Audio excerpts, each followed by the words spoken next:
20절에서 25절. 가지고 흥망성쇠의 비밀이라는 제목으로 말씀드리려 합니다. 다 같이 한 목소리로 읽도록 하겠습니다. 시작. 헤롯이 두로와 시돈 사람들을 대단히 노려하니 그들의 지방이 왕국에서 나는 양식을 먹는 까닭에 한 마음으로 그에게 나와 왕의 징소 맡은 신하 블라스도를 설득하여 화목하기를 청하지라. 헤롯이 나를 택하여 왕복을 입고 단상에 앉아 백성에게 연설하니 백성들이 크게 부르되 이것은 신의 소리요 사람의 소리가 아니라 하거늘 헤롯이 영광을 하나님께로 돌리지 아니하므로 주의 사자가 곧 친히 벌레에게 먹혀 죽으리라. 하나님의 말씀은 흥황하여 다하더라. 바나바와 사울이 부정하는 일을 마치고 마가라 하는 요한을 데리고 예루살렘에서 돌아오리라. 아멘. 사도행전의 구조에 대해서 말씀을 드렸는데 반복적으로 이야기합니다. 1장에서 7장은 예루살렘에서의 전도고 8장에서 12장은 유다와 사마리아에서의 전도, 그리고 13장에서 28장까지는 이방나라 지역에서의 전도가 이루어지는 것을 핵심적으로 다루고 있습니다. 그래서 이제 사도행전 강의 첫 시간에는 1장에서 3장을 이야기하면서 이제 예수님의 부활 성취 이후의 사건부터 시작해서 기록된 사건들이 오면서 하나님의 놀라운 성령의 임재와 또 베드로의 리더십 하에서 세워주는 투표에 의해서 마띠아가 사도로 세움을 받았지만은 나중에는 이제 오늘 우리가 지난주에 했듯이 사도 바울이 선택이 됩니다. 하나님에 의해서. 그래서 총 13명의 사도가 활약을 하게 되는 것으로 나와 있고요. 바른 유다는 자살을 했기 때문에 포함되지 않습니다.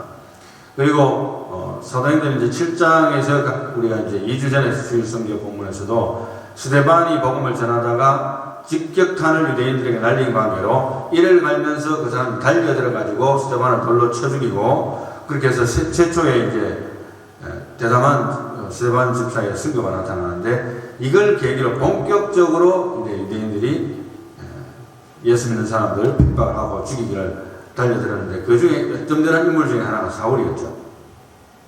그래서 스데반의 죽음이 본격적인 예루살렘에서의 핍박에 도화선이 되었다고 말씀을 드린 바 있습니다.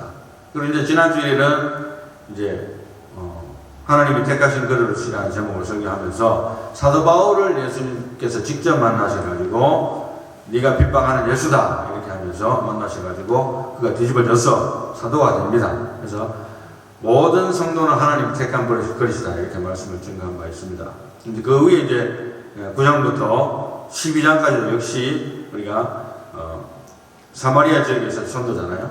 그런데 예루살렘을 벗어나서는 전도가 안 될 것 같이 생각해도 계속적으로 전도가 되었고 베드로 사도의 활약이 사도 바울의 이야기 이후에 사실 지난번에 9장을 다루은 바로 그 뒷부분에 베드로 사도의 활약이 나옵니다. 보면은 애니아라 하는 32절에 애니아라 하는 사람을 만남에 그는 중풍병으로 침상 위에 누운 지 8해라.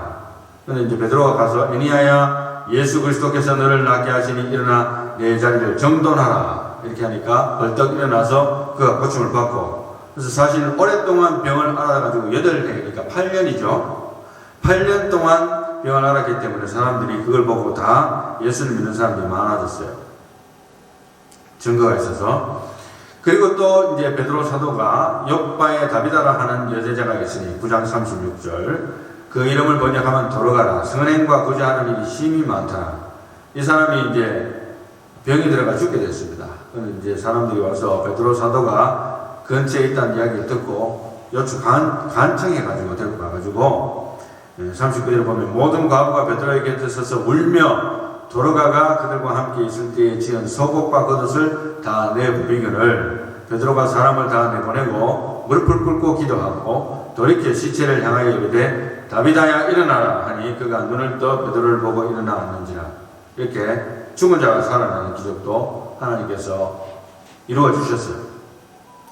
그리고 이제 9장 후반부에 보면은 베드로가 욥바의 장기적인 투석을 합니다. 뭐 그렇다고 해서 몇 달 있는 건 아닌 것 같고 여러 날을 있었다고 했는데 41절에 베드로가 손을 내밀어 일으키고 성도들과 과부들을 불러들여 그가 살아난 것을 보니 온 욥바 사람이 알고 많은 사람이 주를 믿더라. 베드로가 욥바에 여러 날 있어 시몬이라 하는 무두장이의 집에 머무니라. 무두장이라는 것은 가죽 세공업자입니다. 가죽으로 업을 만들어서 사는 사람입니다.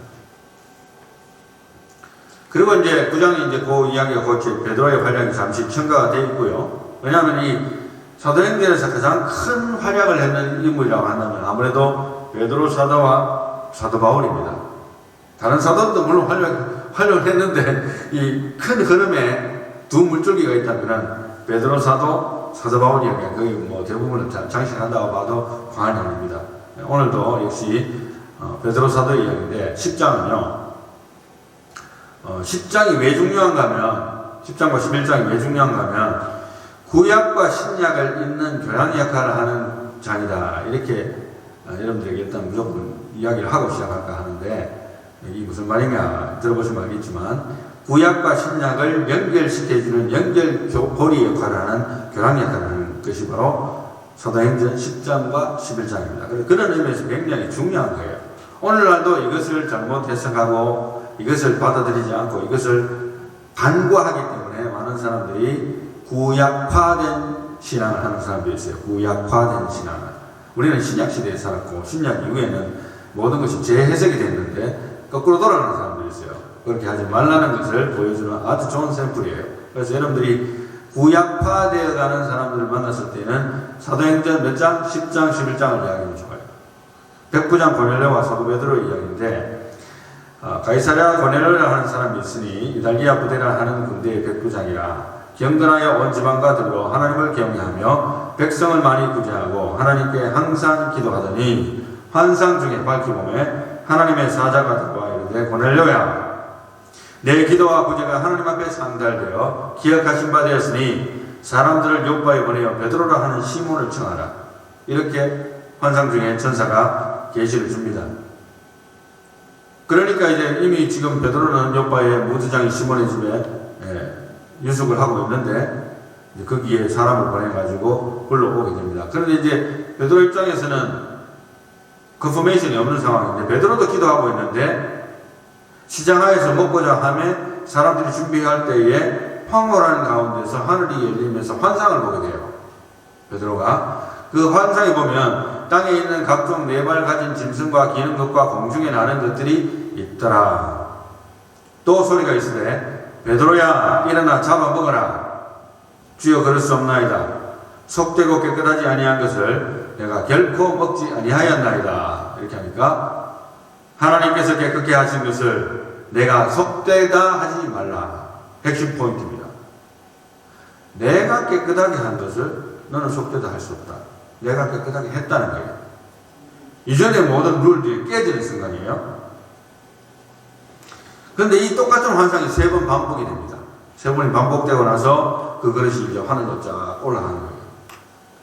그래서 이 환상이 무슨 뜻인가 생각하고 있는데 사람들이 왔어요.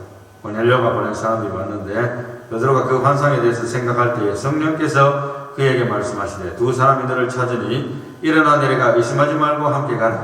내가 그들을 보내었는가. 그래서 이제 내려갔잖아요. 내려가지고 그 사람들 만나니까 딱 준비하고 있는 겁니다. 그래서 24절에 10장 24절에 이튿날 가이사랴에 들어가니 고넬료가 그의 친척과 가까운 친구들을 모아 기다리더라. 친척하고 친구들까지 전부 다 지인들 다 모아가지고 딱 기다리고 있는 겁니다. 베드로 오기까지. 그런 굉장히 중요한 순간들이니까 베드로가 들어올 때 고넬료가 맞아 발 앞에 엎드려 절하니 굉장히 극진히 존경하는 표현을 하니까 베드로가 뭐라 합니까? 일어서라. 나도 사람이라. 이렇게 이야기합니다. 그리고 이제 말하기를 유대인으로서 이방인과 교제하며 가까이 하는 것이 유법인 줄은 너희도 알거니와 하나님께서 내게 지시하사 아무도 속되가 하나 깨끗하지 않다 하지 말라 하시기로 부름을 사용하지 아니하고 왔노라. 결국에는 그 환상을 통해서 베드로가 마음이 오픈이 된 거예요. 하나님 마음을 오픈시켜 주셔서 무슨 일인가 싶어서 왔는데 이방인들과 원래 교제 안 하지만은 이방인들을 만나러 왔습니다. 그러니까 이제 이 사람이 하는 말이 고넬료가 하는 말이 우리는 주께서 당신에게 명하신 모든 것을 듣고자 하여 다 하나님 앞에 있나이다. 베드로가 입을 열어 말하되 내가 참으로 하나님은 사람의 외모를 보지 아니하시고 각 나라 중 하나님을 경외하며 의를 행하는 사람은 다 받으신 줄을 깨달았다. 이렇게 감탄하면서 다른 것 좀 생각합니다. 뒤에 39절 내려가면은 우리는 유대인의 땅과 예루살렘에서 그가 행하신 모든 일의 증인이라 그를 그들이 나무에 달아 죽였으나 하나님이 사흘 만에 다시 살리사 나타내시되, 이제 복음을 증거하는 거죠. 그리고 이제 43절로 건너뛰어 내려가면 그를 믿는 사람들이 다 그의 이름을 힘입어 죄 사함을 받는다 하였느니라. 죄 예수 그리스도를 믿는 자들. 그리고 44절이 중요해요.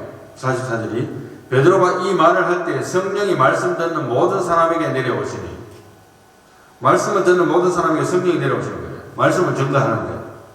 지난번에는 안수하는데 성령이 임했다 했잖아요. 그런데 단체로 기도하는데 또 성령이 임했잖아요. 오늘은 말씀을 증거하는데 성령이 임하는 거예요. 그러니까 지난번에 말했듯이 꼭 안수를 해야만 성령이 임하는가 하는 것은 미스컨셉션이라고 제가 말씀을 드린 바 있습니다. 그래서 성령의 임재는 하나님의 뜻 가운데 이루어지는 거기 때문에 내가 조작할 수 있는 게 아니에요. 그렇기 때문에 말씀을 증거하는데 성령이 임할지 안 할지 나도 몰라요. 그렇지만은 하나님께서 예배하는 가운데 말씀을 증거하는데 얼마든지 성령이 또 임하시는 케이스가 있다는 것을 보여주는 좋은 샘플입니다. 그래서 성령이 말씀 듣는 모든 사람에게 내려오시니 45절에 베드로와 함께 온 할례 받은 신자들이, 유대인들이 이방인들에게도 성령 부어주심으로 말미암아 놀랄 수밖에 없죠. 기존의 컨셉은 이스라엘 백성들, 유대인 민족만 택한 백성이에요. 다른 모든 이방인들은 다 아웃사이더, 그들이 감히 예수를 믿고 하나님 앞에 구원을 받고 또 하나님의 백성이 된다? 있을 수 없는 일입니다. 있을 수 없는 일이에요. 그러나 이제 드러났잖아요. 하나님께서 성령을 부어주시고 믿는 자들 안에서. 그래서 46절에 방언을 말하며 하나님 높임을 들음이라나. 베드로가 이르되 이 사람들이 우리와 같이 성령을 받았으니 누가 능히 물로 세례 베품을 금하리요. 세례를 베풀라고 했습니다. 그래서 성령으로 성령도 받고 세례도 받고, 그래서 믿음을 인치고. 세례라는 것은 하나의 형식이에요. 사실은 세례 받는다고 해서 천국 가느냐 그건 보장할 수 없는 거예요. 물론 그걸 하나의 표징으로 우리가 그 사람의 믿음을 인정한다는 표식으로 사는 것이지, 그 사람이 마음속에 믿지 않는데 그냥 세례 받는다고 해서 천국 가는 건 아니라는 거죠. 그런데 이제 이게 왜 제가 중요하다고 했는가 하면, 최근에도 이제 누가 어떤 분이 이제 뭐 돼지고기지 뭔지 이런 걸 먹으면 안 되고, 그런 거 안 먹는 것이 또 몸에도 좋고 그것이 더 좋은 것이 아닌가, 성경에도 먹지 마라 했잖아요. 이러는데 그건 구약입니다. 구약. 레위기 11장에 다 읽어볼 수는 없고 제가 조금만 맛을 보기 위해서 읽어드리면, 레위기 11장에 먹을 만한 생물과 먹지 말아야 될 생물에 대해서 나오는데, 여호와께서 모세와 아론에게 말씀하여 이르시되 이스라엘 자손에게 말하여 이르라. 육지의 모든 짐승 중 너희가 먹을 만한 생물은 이러하니 모든 짐승 중 굽이 갈라져 쪽발이 되고 새김질하는 것은 너희가 먹되, 새김질하는 것이나 굽이 갈라진 짐승 중에도 너희가 먹지 못할 것은 이러하니 낙타는 새김질은 하되 굽이 갈라지지 아니하였으므로 너희에게 부정하고, 사반도 새김질은 하되 굽이 갈라지지 아니하였으므로 너희에게 부정하고. 사반 생긴 거 보니까 약간 몽고스 비슷하게 생겼는데, 저는 직접 본 적은 없습니다. 토끼도 새김질은 하되 굽이 갈라지지 아니하였으므로 너희에게 부정하고, 돼지는 굽이 갈라져 쪽발이로되 새김질을 못함으로 너희에게 부정하니 너희는 이러한 고기를 먹지 말고 그 죽음도 만지지 말라. 이것들은 너희에게 부정하니라.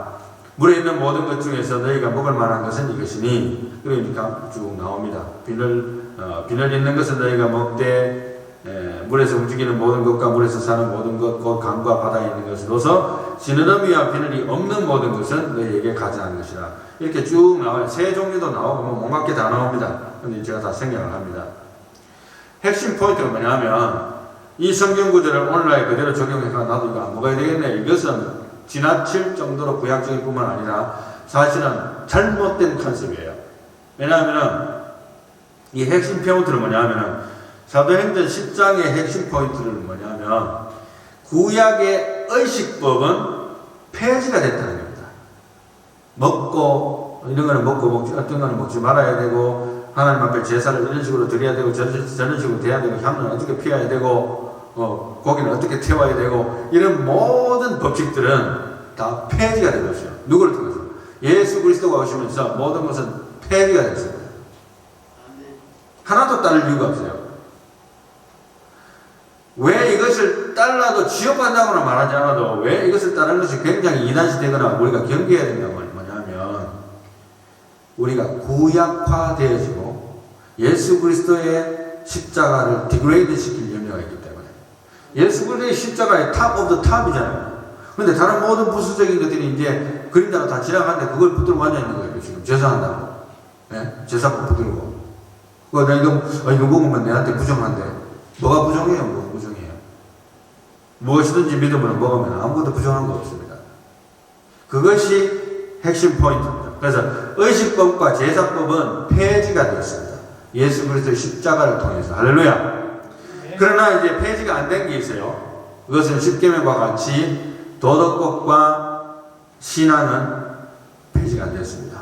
십계명에서 1계명에서 4계명, 하나님에 대한 계명, 5계명에서 10계명, 사람에 대한 계명, 폐지가 안 됐어요. 단, 안식일을 기억하여 거룩히 지키라.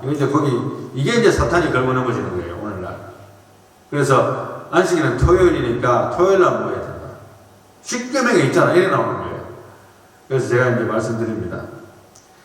이게 간단하게 이야기하면 주일은 거듭난 안식일입니다. 할렐루야. 예수님께서 오시고 난 다음에 모든 성도들이 자연스럽게 주일을 모였고 예수님의 부활한 날이 주일인데 이 안식일의 그 안식의 의미보다는 구원의 의미가 강한 이 주일로 트랜지션이 됐다고 성경에는 어떤 해석은 없지만 우리가 그걸 받아들이는 것이고 안식일로 들어가는 것은 구약의 제사법을 인정한다는 것과 동일한 선상에 들어가는 거예요. 그래서 토요일 예배를 고집하는 것은 상당히 위험합니다. 그래서 우리가 주일날 예배드리는 것을 얼마나 감사하게 생각해야 되는지 모르겠습니다. 그래서 구약의 의식법이 폐지되고 도덕법에 10계명이 있지만 그 중에서 안식일을 거룩하여 지키려 하는 것은 주일은 거듭난 안식이다. 업그레이드 되고 리바이즈 된 안식이다. 이렇게 생각하면 틀림이 없습니다. 그리고 이제 11장은 사실은 우리가 다 다루지 않고 간단하게 설명하면 베드로가 다른 할례자들에게 이 일을 설명하는 내용이 주로 나옵니다.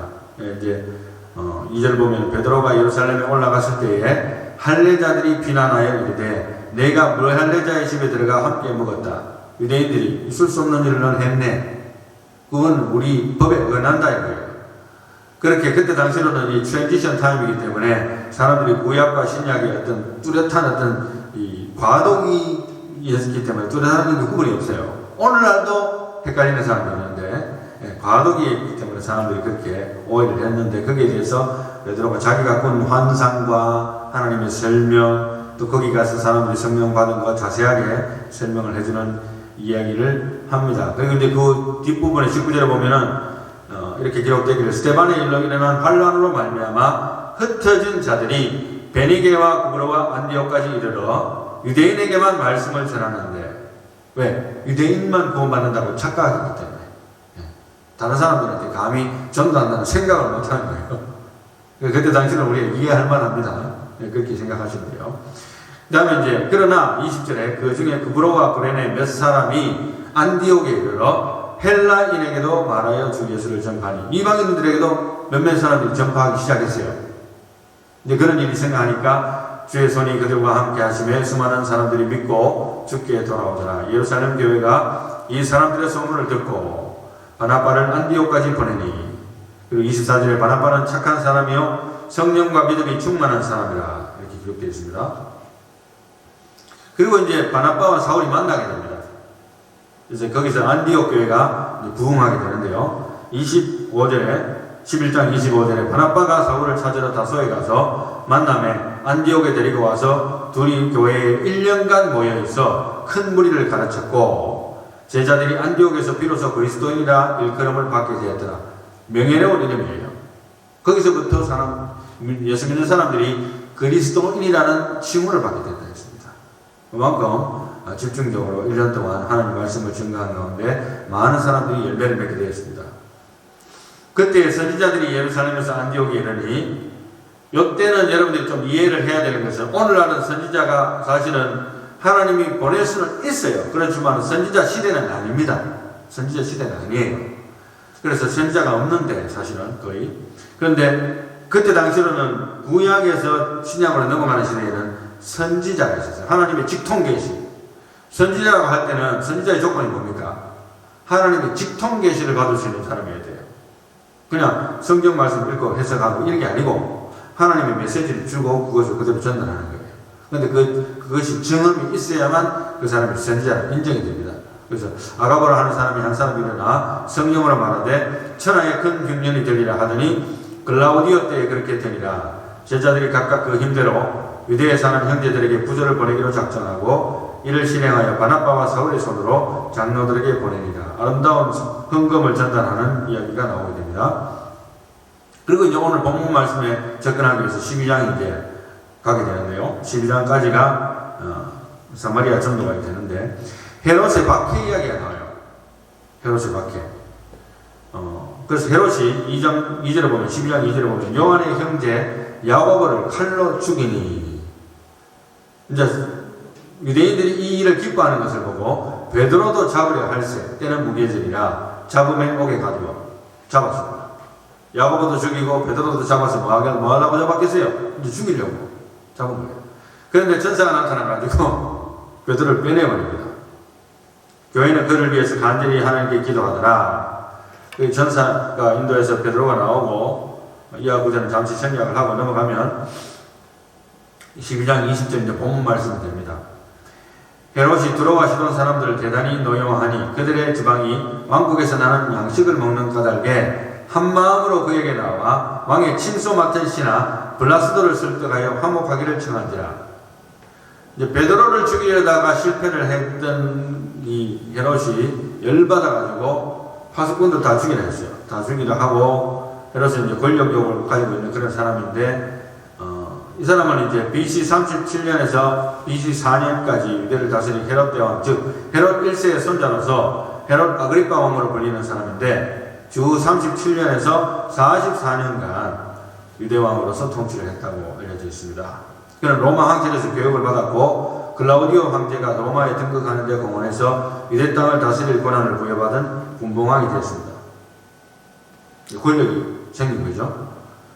사실 이제 그 두로와 시돈이라는 지역은 자치도시였다고 합니다. 그래서 팔레스타인 북쪽 지중해 연안 사람들인데 경제적으로 유대에 의존을 하여서 유대 왕국의 양식을 수입해서 먹거리를 해결했어요. 이 두로와 시돈 사람들은 유대 통치 영역에 속하지 않은 시리아의 속국이었는데 헤롯 왕이 호감을 갖지 아니한 겁니다. 왜냐하면 양식을 우리한테 빌려 먹으면서 싸게 먹는지 어떻게 했는지 뭐 얻어 먹는지 어느 정도 딜을 되는지 모르겠습니다만 많이 해결하는데 시리아의 속국이었기 때문에 통치가 안 되는 거잖아요. 그래서 호감을 안 가지고 미워했는데 그래서 이제 두로와 시돈이 양식을 잘 받아먹기 위해서라도 이 사람들이 화목하기를 청한 거예요. 헤롯 왕한테. 그래서 왕과 좋은 관계를 유지해야 경제적으로 양식의 문제를 잘 해결하기 위해서 노력을 한 것이죠. 그래서 우리하고 같이 화목을 청합시다. 쉽게 말하면 러시아에서 지금 이제 뭐 여러 가지 에너지 같은 걸로 지금 이제 치고 들어가잖아요.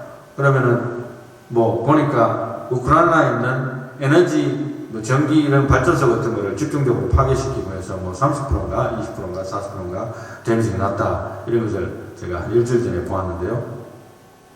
그렇게 하면 이제 겨울나기가 힘들어질 것이라고 예상을 하는 거죠. 그런 식으로 굉장히 삶의 터전에 있어서 필요했기 때문에 헤롯을 만나자고 청했습니다. 그래서 이제 21절에 보면 헤롯이 나를 택하여 왕복을 입고 단상에 앉아 백성에게 연설하니 백성들이 크게 부르되 이것은 신의 소리요 사람의 소리라 아니라 하거늘. 얼마나 연설을 무창하게 잘했는지 몰라도 사람들이 극찬을 합니다. 아마 제 생각에는 아부떨었던 것 같아요. 이렇게 막 칭찬을 해줘야 기분이 좋아져서 자기들한테 잘해줄 것으로 생각해서라도 The people kept crying out. 계속적으로 이야기하기를 소리치기를 The voice of God and not of a man. 이것은 사람의 소리가 아니고 하나님의 소리로다. 사람의 소리가 아니고 하나님의 소리로다. 뭐 계속 크는 거예요. 그러니까 23절에 헤롯이 영광을 하나님께로 돌리지 아니하므로 주의 사자가 곧 친히 벌레에게 먹혀 죽으리라. 이렇게 되어 있습니다. 제가 이 구절을 상당히 인상 깊게 항상 제가 이렇게 했고 설교할 때 여러 번 제가 인용을 했는 구절이기도 합니다만은 굉장히 중요한 것 같아요. 왜냐하면 이 공중 앞에서 하나님의 영광을 드러내지 않는 것이 엄청나게 큰 죄가 될 수 있고 물론 이 헤롯은 이미 예수를 안 믿고 하나님을 안 믿는 사람이에요. 예. 그럼에도 불구하고 그가 단명할 수밖에 없었던 이유 중에 하나가 어떤 상황이 왔을 때에 자기가 하나님의 영광을 가로치는 역할을 하게 되기 때문에 헤롯이 거절해야 됐던 칭찬은 신의 소리고 인간의 소리가 아니로다 했을 때 나 아니다. 나 신 아니다. 너무 과찬입니다. 겸손한 사람은 예수 안 믿는 사람들요. 겸손한 사람들은 막 되게 괜찮으면 무슨 말씀합니까? 제가 뭐 한 일이 있다고요. 이렇게 겸손하게 말을 해요. 네. 그런데 이 사람은 기분 좋은 거죠. 다 보고 신이라는데 가만히 있는 거죠. 기분 좋았어요. 그 순간에 하나님의 사자 천사가 하나님의 명령에 의해서 천사가 단독으로 사람을 칠 수는 없어요. 하나님의 명령이 떨어졌을 때 천사가 그것을 수행하는 것이 천사입니다. 그걸 알고 있어야 됩니다. 그래서 하나님의 명령이 떨어지니까 천사가 치니까 벌레가 먹어버렸어요. 뭐 어떤 구체적으로 어떤 벌레가 나오는데 벌레가 먹어서 그 자리에서 죽상합니다. 그래서 헤롯이 죽었어요. 오늘 설교 제목을 제가 흥망성쇠의 비밀이라고 잡아봤는데요. Secret of Rise and Fall. 네, 흥망성쇠의 비밀이다 이렇게 했는데 헤롯이 성공한 비밀은 사실은 그리 중요하지 않습니다. 우리가 볼 때 기회주의자고 자기 욕망을 채우기 위해서 또 할아버지로부터 받은 어떤 네임밸류도 있을 것이고 모든 거 있겠죠. 가족의 예력도 있을 것이고.